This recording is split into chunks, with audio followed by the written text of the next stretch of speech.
Hello and welcome to the Yarnings Podcast. I'm Christine and I'll be your host. This is episode 44. I am calling it Leftovers. It is Tuesday, January 27th, 2015. It is a cloudy, kind of foggy 48 degrees today, and this week has actually seen some high temperatures in the high 50s. Maybe it even reached 60 yesterday. So it's been nice and unseasonably warm compared to some of the people in the East Coast getting piles and piles of snow.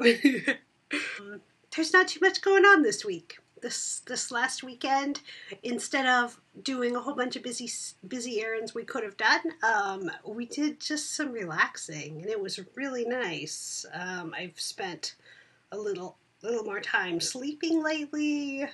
We played some games, did just a little shopping, went to my favorite grocery store. So it's always fun to go. We go and eat in the deli counter and then do our leisurely shopping. They have really nice produce selection. They have a really good bulk section.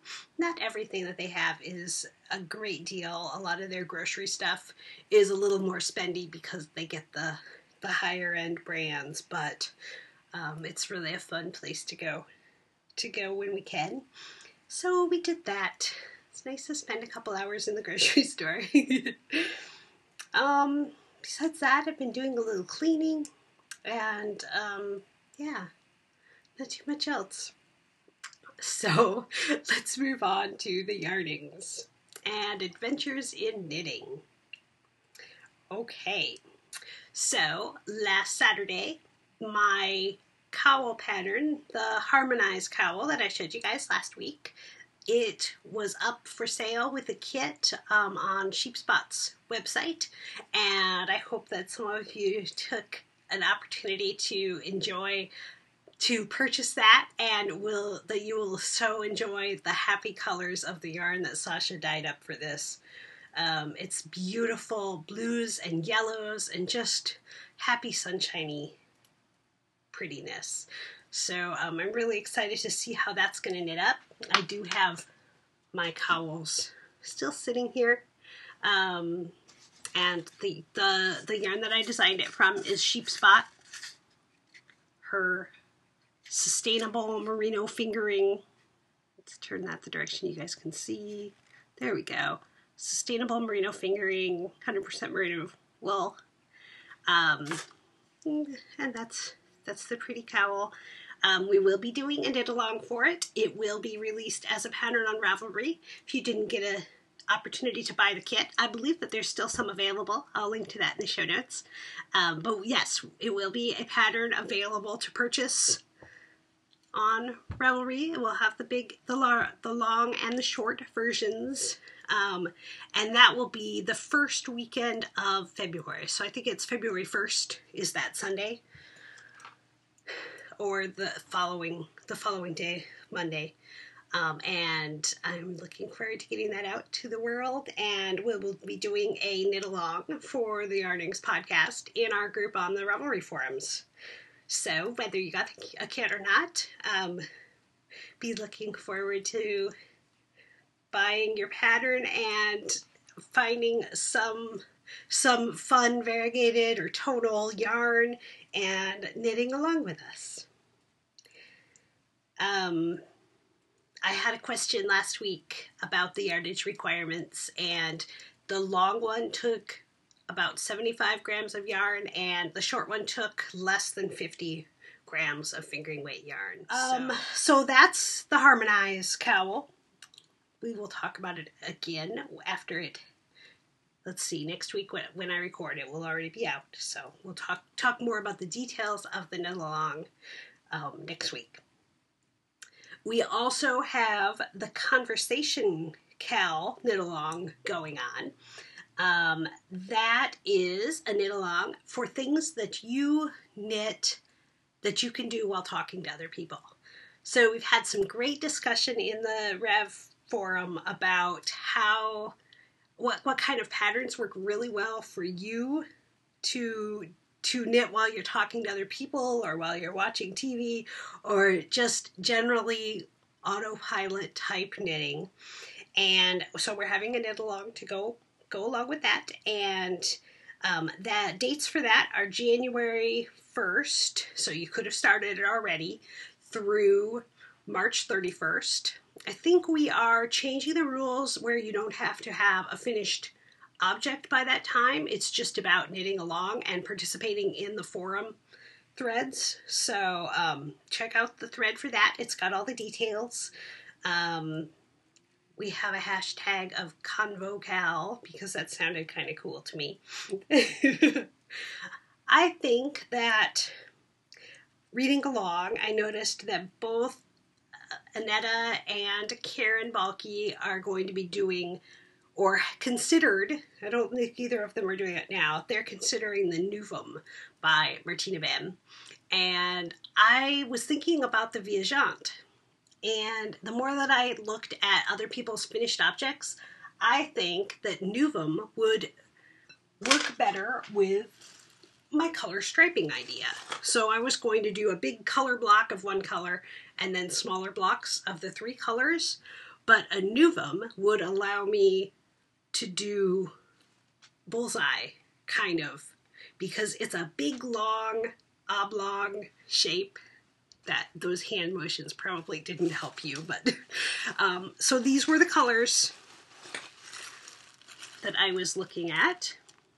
I've got a lot of the gray. I have 2.5 skeins of that, and then the red is wine kettle and begonia tonal and blue violet tonal.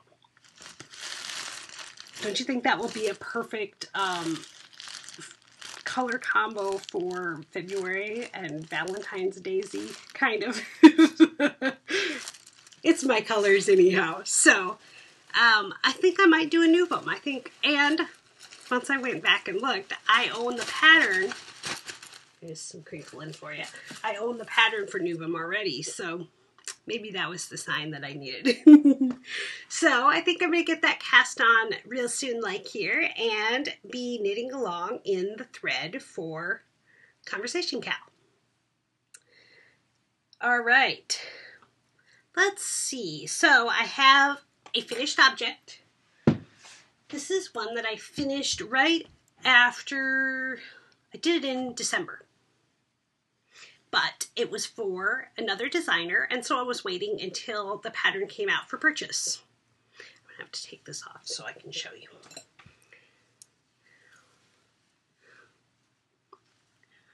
So this, I kind of like it this way. Let's try it out here. There we go.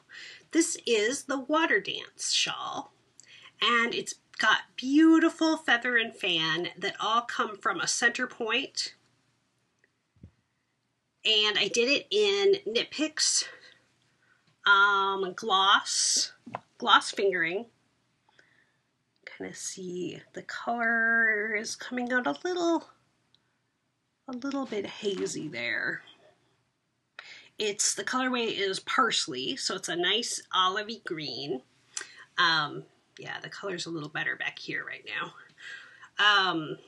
And I could wear it this way too. And then my back would have the beautiful feather and fan. So this is a pattern by Julia Swart, who is Wee Sheep on Ravelry. I think she's Wee Sheep Knits on Instagram. And she was wearing it at Rhinebeck when I saw her, and asked if I was interested in test knitting. So of course, I was really excited to try it out. It uses some fun techniques to add the feather and fan that expands out. And yeah, so you can go check that out. The pattern is called Water Dance. This used 100 grams of fingering weight. And I think I made it, I think it was almost to the full size. I think I was just a couple rows short. So, or I added a couple more rows. I don't remember now. I'd have to go back and look at that. It's been too long. So that's the Water Dance. And now I'm going to put this back on because I wanted to show you this in a little bit. All right. So the next thing that I have that I finished are my leg warmers of stripy goodness. So the theory behind these, they're not blocked. They don't have the ends woven in. The theory behind these was to wear these because the yarn doesn't have nylon in it. Oh no, it does have nylon in it. Yes, it does have nylon in it, but it was a little bit finer than I normally like for my socks when I started to knit them. And so the theory is I want to wear these over top of regular like exercise socks. So I just wear the silly little exercise socks and wearing these with my tennis shoes when I'm walking. And so I put a fun little cable detail on them. Didn't that turn out neat? That was just totally, I improvised. I was doing them 2 at a time, magic loop, which was my first time doing that.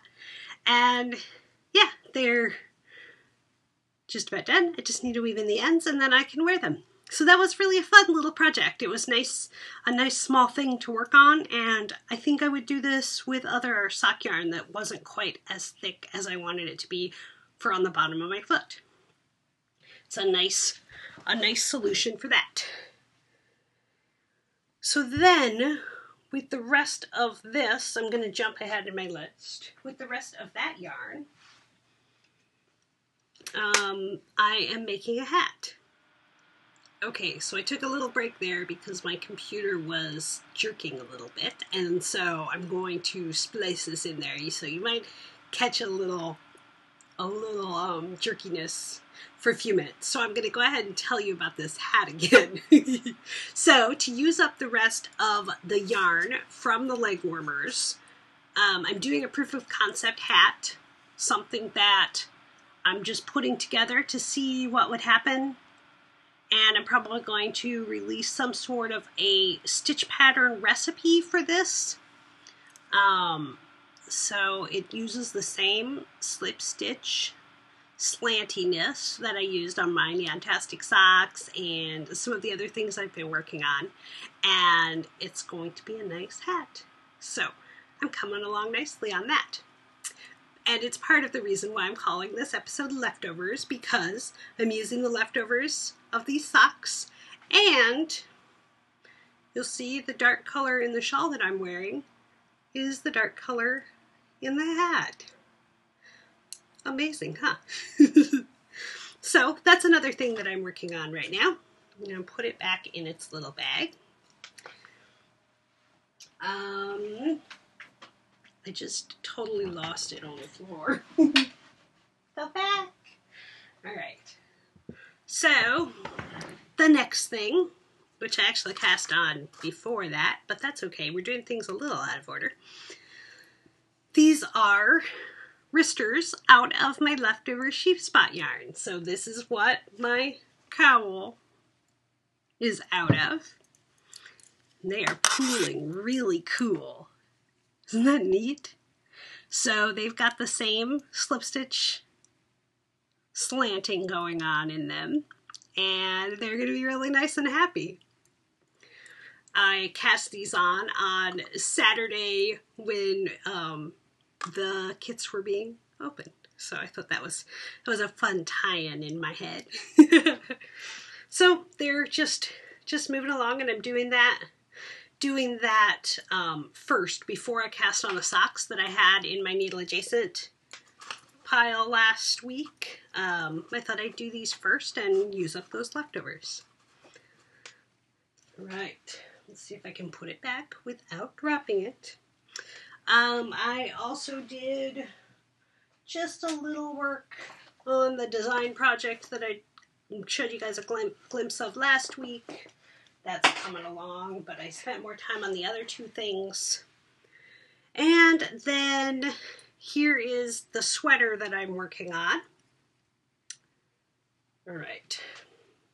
I set it down quickly at the beginning of the show after I was knitting on it. And the tail needs to be trimmed, in fact. I just always hate to cut it off before, I'm sure, but I'm going to do it because it keeps getting attached to things.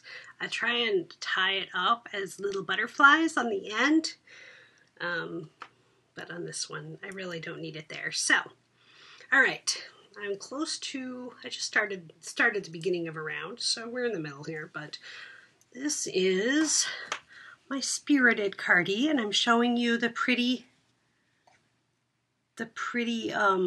raglan increase line there. It's a little bit grayed out on that picture. There we go. That's a little closer. This is the Spirited Cardigan by Elena Nodal. I am doing the short sleeve version. Which you can see there. And I got it a little bit. There we go. You can see that. And, or I'm probably doing the short sleeve version. I'm going to see how much yarn I have once I get done. I am close to being finished with the raglan increases now. I think I'm within 5 more sets of rows, so back and forth.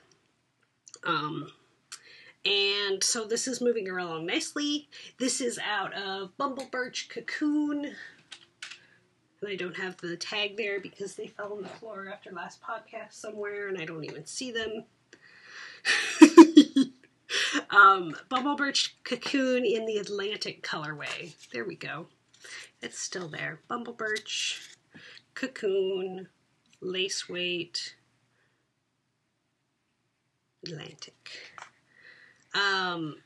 And it catches a little on my fingers because they've been dry. So I've kept my Lolo bar, one of them, in my project bag for it. This one's Vanilla Moon, and it's close to being gone.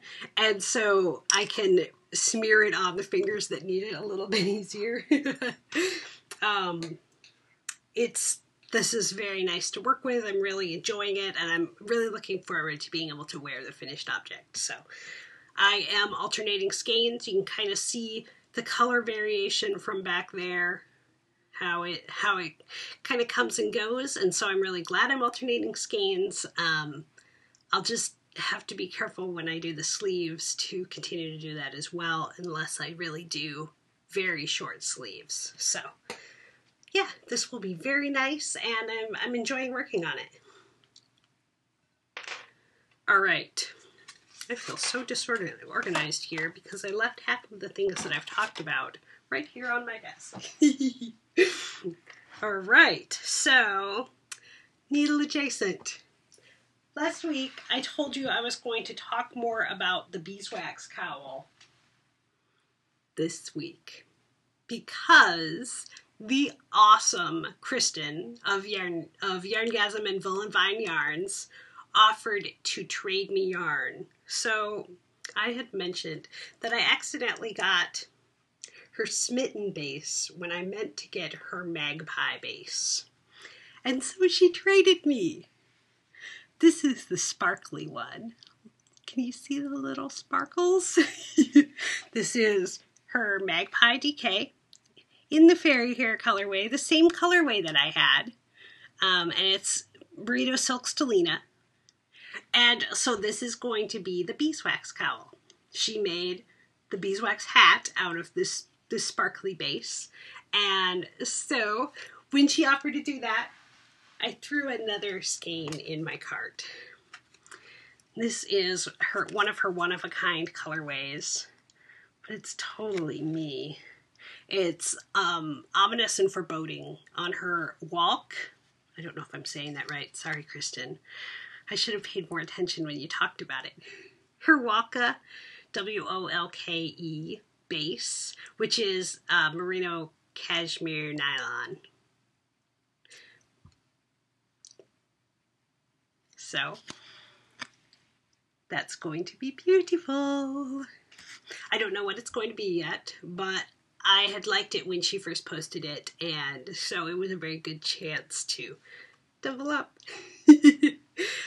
She also sent along some little goodies that I can give out for to go with any podcast prizes that I send out in the near future. So you guys will reap the benefits of my silly little addition to my order. So that was my stash acquisitions for the week and my needle adjacent project, because now I can actually cast it on. When I recorded last week, everything was still in transit, and so I was waiting until it got here to... I hadn't wound up the other skeins, so this worked out great, and now I can start on it. I showed you my Nuvum yarn. All right, so leftovers. You guys saw I'm using my sheep spot. I'm using my Cyber Craft Room stripey yarn, and the rest of this yarn from my shawl. I might as well go ahead and tell you. This is my Follow Your Arrow, which was the mystery shawl that Isolde designed last year. And there is a new one that is out right now, and I'm not knitting it this year.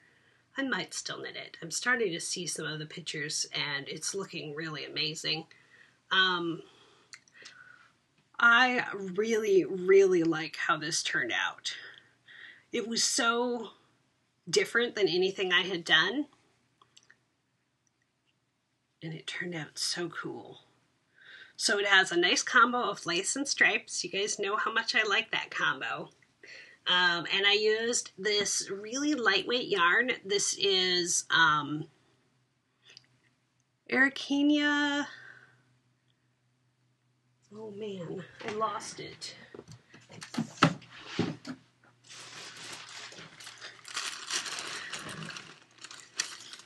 Araucania Itata, and this is one of the solids. I have several other colorways that are multicolors. So that was my Follow My Arrow, and now I'll take it off because I'm warm. And that goes back in that bin. Aren't you glad that I'm right in front of my stash and I can find those things out? So, along with that leftovers, the thing that got me thinking about this was my bin underneath. I have a green bin, a short one of this, that had been holding all my leftovers.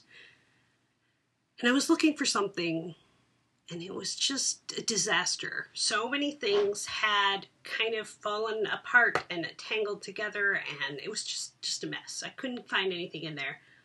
So... oh, you can see I stuck my Sock Summit 2009, the first one. This was a card that had advertised it beforehand.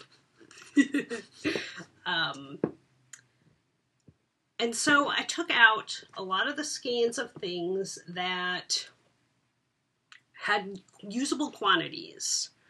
Like this one is a sparkly wool gathering. I designed a shawl with that.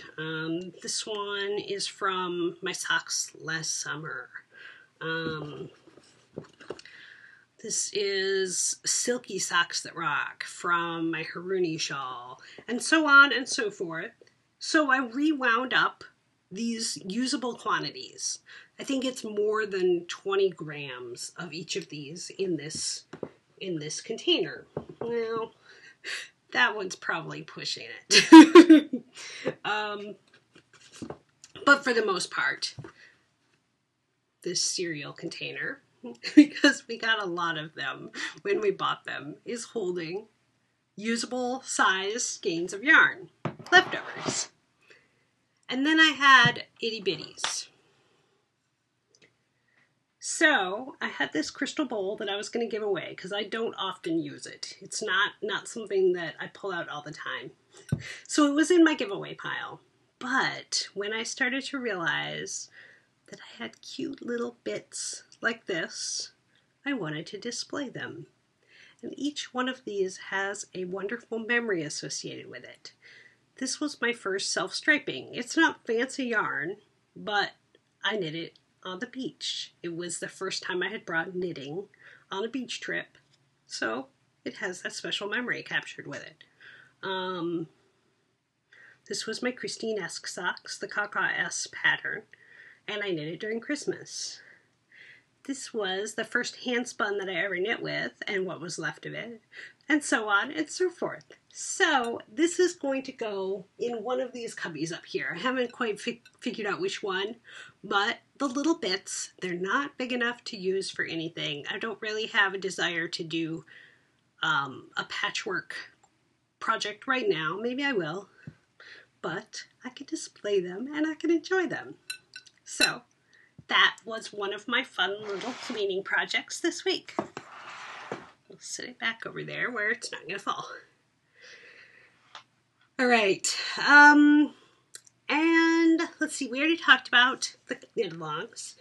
In my 2015 goals, I have plans to not only maybe do a little teaching, but also do some learning.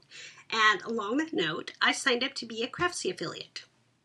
I've got a couple Craftsy classes that I've started watching, but I haven't finished, and I want to be able to share a little bit more about those with you guys.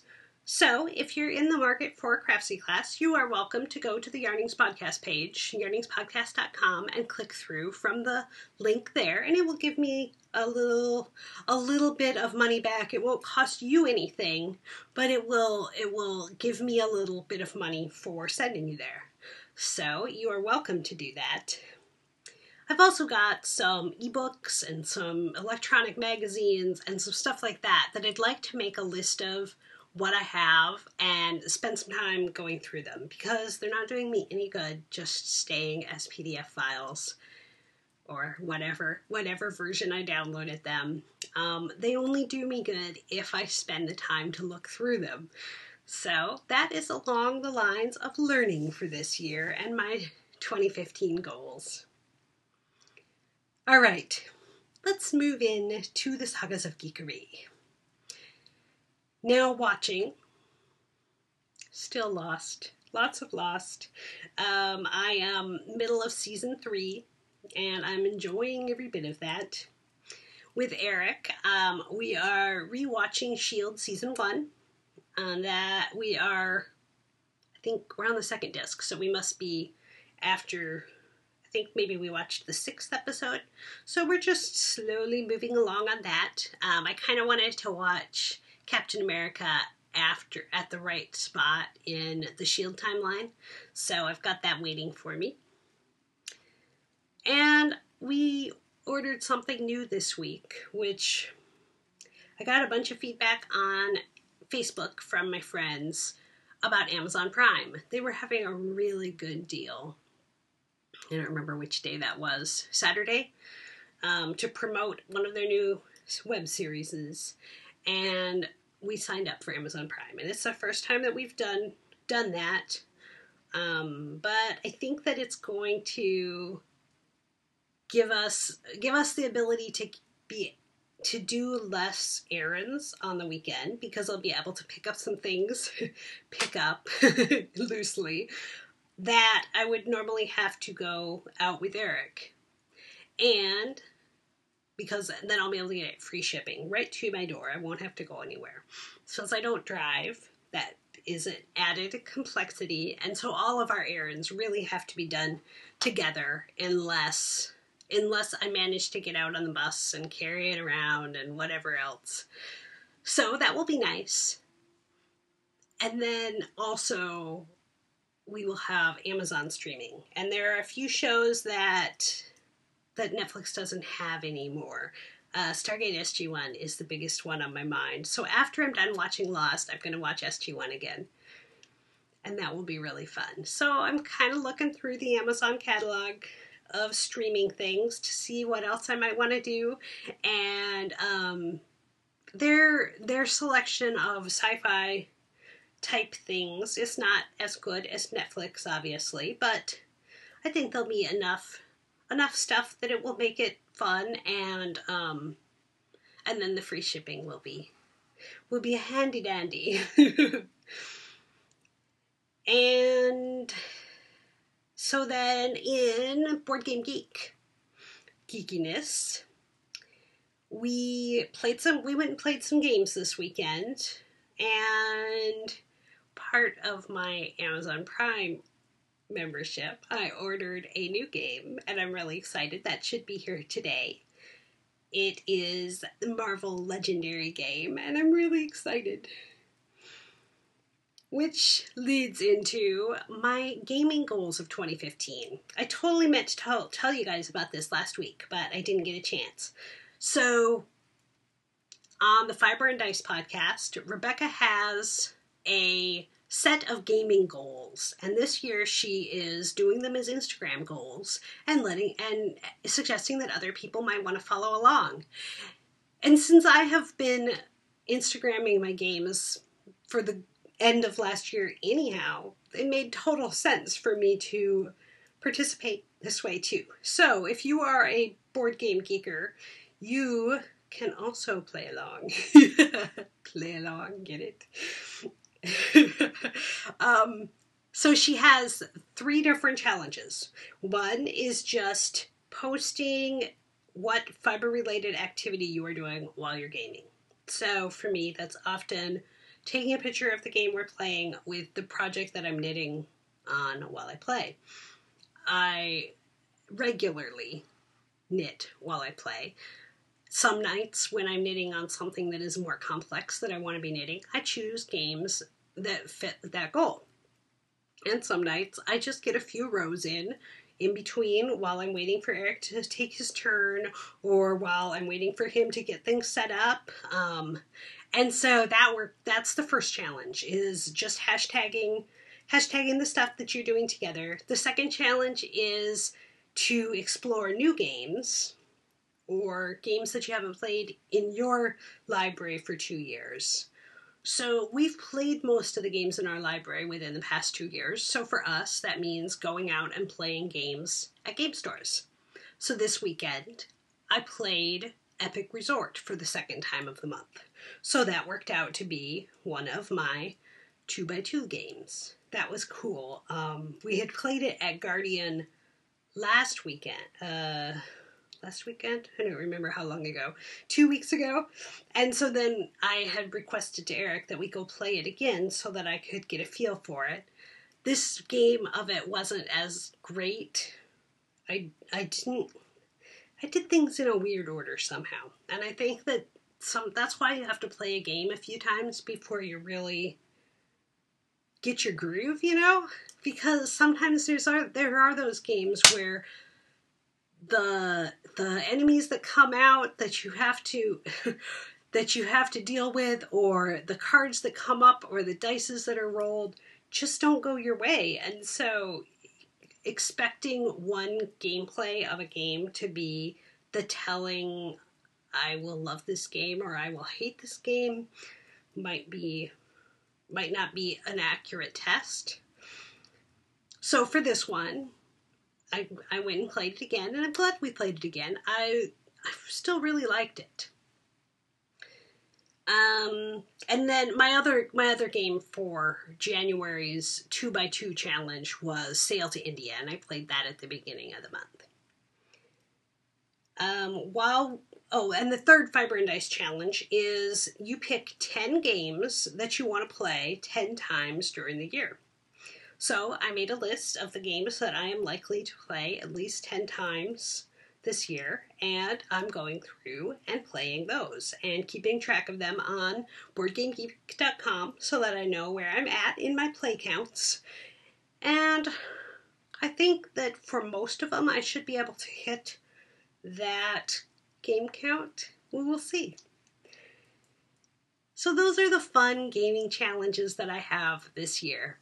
Playing games for Eric and I is a good thing for us to do together. He really enjoys it, and I enjoy spending time with him. And so it's usually more about the time together than it is about who won or lost. And so that makes it really cool.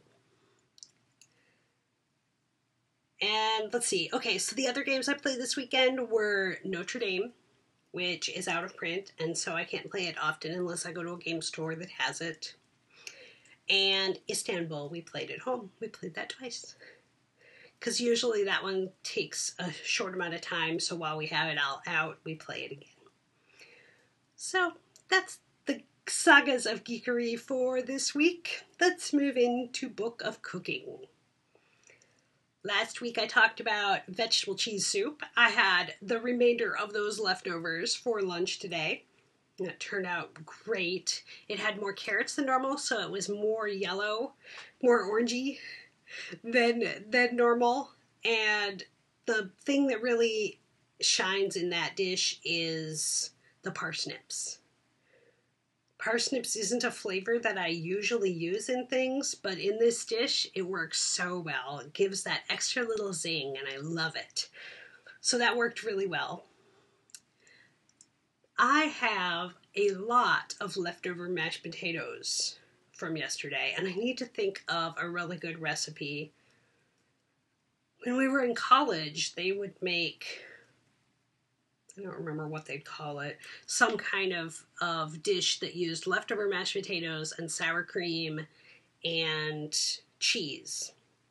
And I think that was about it. And here I am knitting on this again this week and getting my yarn stuck on my stitch marker once again. It's time to put this down. Man, my brain is all over the place, guys. So, mashed potatoes. I don't know what I'm going to do with them. I know some people would tell me shepherd's pie, but since Eric's a vegetarian, I don't really just want to make it with veggie burger, and he won't be able to eat it if I make it with ground turkey, which is what's in the freezer. So I need to figure out what I can do with the mashed potatoes. Maybe I'll do some searches on all recipes and see what people suggest. That was from our open-faced turkey sandwiches last night with veggie turkey. And tonight we're having tempeh, which is a soy product, and I soak it in a bunch of different liquids like olive oil and balsamic vinegar and a bunch of stuff that makes it smoky, and it tastes delicious. And I'm going to roast some veggies to go with that. And then last night I made a delicious chocolate chip cookie dough cheesecake bar. It had chocolate chip cookie dough on the bottom and then pieces on the top, and in the middle was a cheesecake-like filling, and then you baked it. Oh my goodness, so good. So I'll try and link to those some things in the show notes. Fanciful chatter, I already showed you my Follow My Arrow shawl. I also, I'm not wearing these, but I'll bring them out for you. I got a necklace. It's a pendant and earrings. Aren't those cool? And they are made out of chainmail. And you can see it a little more clearly on the stitch markers. These are little rings with little chainmail-y bits. And I first heard about this. This is from Creations by Uli. Knitter's Nook is her Etsy shop that sells the stitch markers, and then Creations by Uli is her jewelry. And I was able to get her to combine an order for me. I first heard about her on the Snappy Stitches podcast with Chrissy. You can see the little chainmail bits on the side a little better, and I loved the rainbow. So I think this is going to be really cool to wear to gaming events because, of course, the chainmail will fit right in. Funny story. We were driving up to the mailbox because it's not inside our complex. And I said, "Oh, Eric, stop and get the mail. I want to see if my chainmail is here." And he was so confused. He's like, "Why are you waiting for chainmail?" Because he thought the mail kind of chainmail, not like the things that you get that say you will be cursed if you don't pass this along. So silly, huh? So I got these cool new jewelry pieces and these awesome Valentine's-y stitch markers, which I'll use all the time. Hearts are always my deal. But she also sent along some for you guys. So these ones are Happy Sunshiny with a little cloud and sunshine and red, yellow, orange chainmail on them. So these will be a prize for the Conversation KAL. In addition to that, Annetta, who is Annetta T, INITAT, on Ravelry, she has agreed to donate a pattern up to $7 for our knit along. Isn't that sweet? So now there are 2 official prizes for the knit along, and I'm excited. All right. Happiness continues. I'm just happy to be creative and knitting and doing the sorting things that go along with that. And yeah, I don't have any other more specific things to share with you about that today, but I'm just being happy. So, all right, let's finish up today. So, you can follow me around the internet. I am Christine with a K on Ravelry. I am KDLB, just the letters, on Instagram, Twitter, Pinterest. You can follow the Facebook group for Yarnings Podcast, the Ravelry group for Yarnings Podcast, and you can see the show notes and links to everything I talk about on yarningspodcast.com. And I think that's it. Thanks for joining me again, guys. I really, really love talking to you every week. So, until next time, that's the story. Bye.